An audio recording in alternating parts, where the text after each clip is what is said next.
Vacillator, evidentiary committee. On a public easement, shuffles his papers, the glare on his spectacles reflecting light. He dreams of passing the orange high, chin to chin, grapefruit by armpit, to other interviewees in a group task, as he did years back, the highlight of his life. But now he fears he'd drop it. Reads, despite the close typed sheet, application for a bollard, a word that prints with possibility of failure, of mispronunciation, naughty typographic glitch. He drinks bottled water, but was happy a tie round head, in thick of maelstrom at a party in training college one heady March. One of the lads, the 89 intake. He had hair then. Now he squints and tries to concentrate on pro forma sheet. A public hearing isn't high court trial, but it certainly feels like. And him not magistrate, but a man had up for theft. You should expect a smidgen of awe and deference. He's put the years in, risen through the grades, but somehow sees public servants in his place are treated with the attitude accorded to celebrity paedophiles. Without the Channel 5 specials and the notoriety, without the money in the bank they can't rightfully seize. He is forced instead, with a pressure group of concerned citizens who only want what's best for the low part, to be the jobs worth putting up admin and process. By public consultation unforeseen and unintended consequences that can get in the way of a good idea. He is their common enemy, and he wants to be their friend. He gets brain freeze. He is the criticism aimed at a universally loved family movie. The sneer on a university graduate's face at someone saying they like Barry Manilow, not ironically.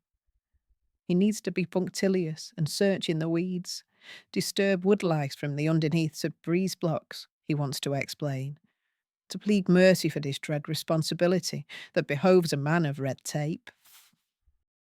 Please realise the weight on his considerable shoulders. You know, if they bumped into him of a night in a pub, they'd meet a clubbable and highly thought of member of the domino squad. He could stand around and joke with the best of 'em. It wasn't anything personal. He neither wanted skateboards hurtling down the footpath at 90 mph with a consequent threat to wildlife, nor did he want to stymie physically active types in training for a future Olympics. But he had to balance competing claims. He was dispassionate on a professional basis. Outside of that, he could be a scream.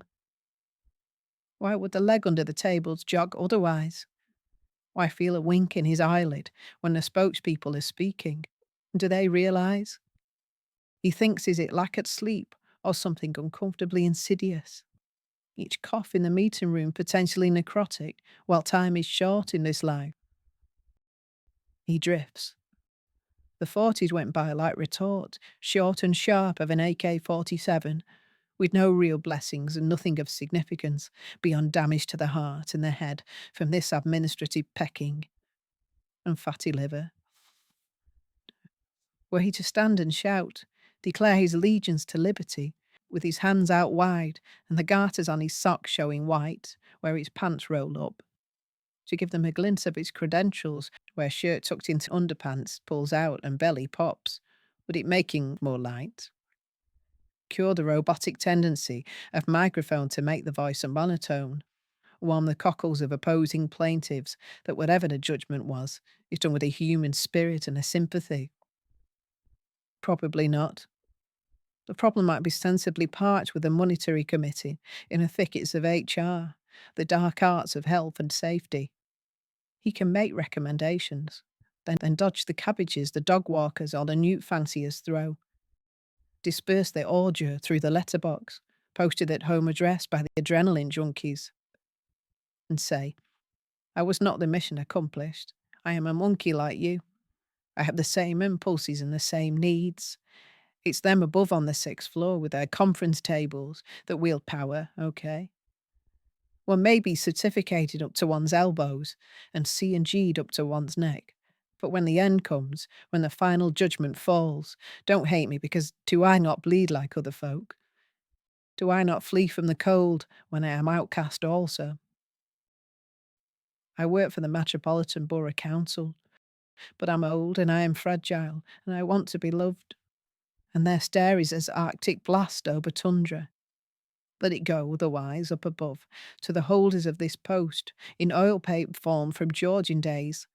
They can withhold sneers and take abuse, dead as they are, with their sideburns and their pipe smoking ways. Let loose spit go on them. I am the post holder, and namesake, but in spirit different. I am groovy, sympathetic, and in the flesh your words and looks cannot but bruise. And in this spirit I push my pen for you. I am defender of the bollards.